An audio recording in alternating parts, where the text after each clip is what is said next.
Armando Sadiku ka gjetur sot golin e tij të 6 sezonal me fanellën e Belinsonës, duke ndihmuar ekipin të siguronte një fitore të thellë 5-0 ndaj Xamaxit, që ringjallte njëherë shpresat për mbijetesën e skuadrës së tij në kategorinë e dytë të Zvicrës.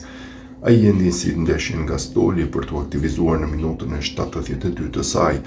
por Sadiku t'u deshën vetëm 5 minuta në fushën e lojës për të gjetur një devijim të duhur në zhvillimin e një goditje këndi, duke kthyer sferën në rrjet për golin e rezultatit 5-0 që vullosi sfidën. Për Sadikun ky ishte goli i 6 i një sezoni të vështirë, ku skuadra e tij po vuan në kategorinë e dytë zvicerane pasi mban vendin e fundit në klasifikim.